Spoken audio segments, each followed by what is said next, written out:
Sekian penjelasan dari kami. Selebihnya mohon maaf bila ada salah kata. Wabillahi taufiq wal hidayah. Assalamualaikum warahmatullahi wabarakatuh. Kerajaan Pajajaran berdiri pada 923 Masehi dan bertempat di Pakuan atau sekarang Bogor, Jawa Barat.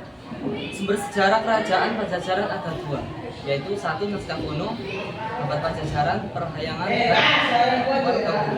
Dua, prasasti batu tulis Prasasti Sengayang Tapak dan Prasasti Kawali. Kerajaan Pajajaran didirikan oleh Karus Bawa dengan raja pertama dan terkenal dengan namanya adalah Prabu Siliwangi. Raja-raja yang pernah memimpin kerajaan Pajajaran: 1. Sri Baduka Maharaja, 2. Surawisesa, 3. Ratu Dewata, 4. Ratu Sakti, 5. Ratu Nila Kendra, 6. Raja Mulia. Kerajaan Pajajaran mengalami kejayaan pada masa Raja Prabu Siliwangi. Alasannya karena Prabu Siliwangi adalah seorang raja yang tidak pernah punah dan selalu hidup abadi dalam hati serta pikiran masyarakat Jawa. Sedangkan kerajaan Pajajaran mengalami kemunduran pada tahun 1579 Masehi, yaitu pada masa Raja Ragamulya.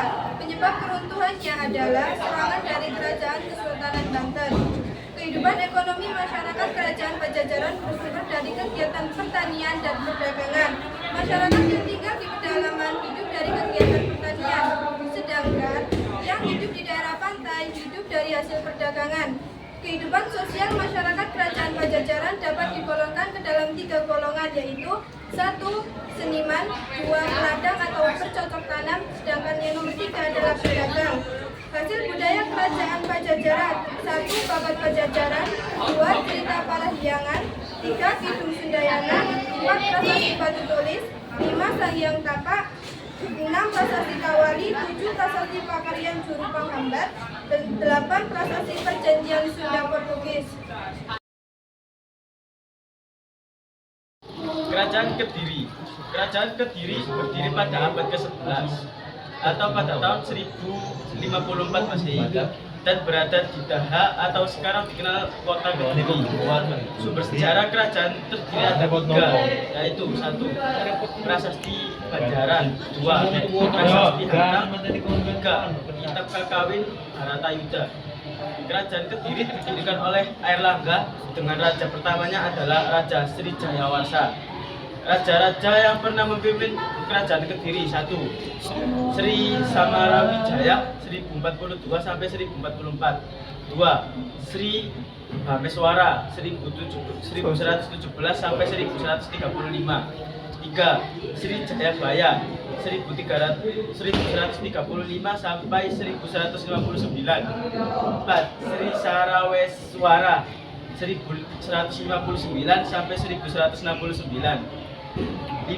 Sri Aryeswara 1169 sampai 1181. 6.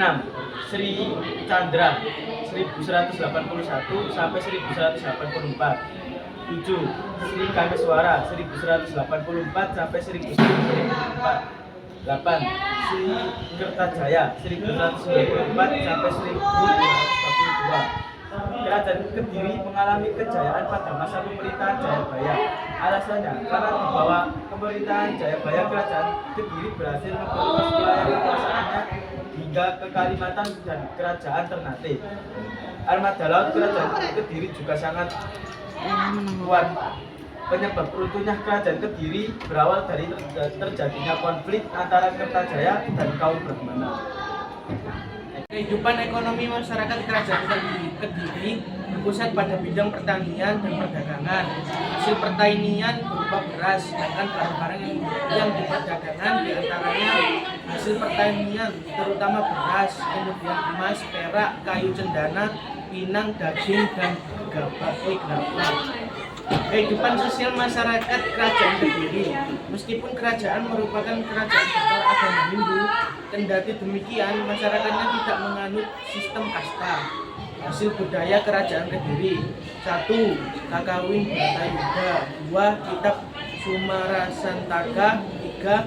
Kitab Samarandana, 4. Kitab Hariwangsa dan Gatot Kaca Seraya, 5. Kitab Ludaka, dan kitab Warta Sancaya. Prasasti ada 5. 1. Prasasti Siragenting, 2. Prasasti Tulung Agung dan Kertosono, 3. Prasasti Nantang, 4. Prasasti Garing, dan 5. Prasasti. Assalamualaikum warahmatullahi wabarakatuh. Perkenalkan, saya Era Fazira. Perkenalkan, nama saya Muhammad Fahmi Nafis. Perkenalkan, nama saya Muhammad Radis Mubarak. Perkenalkan, nama saya Faid Kanjilokar Muhammad. Di sini kami akan menjelaskan tentang kerajaan Kediri dan Pajajaran.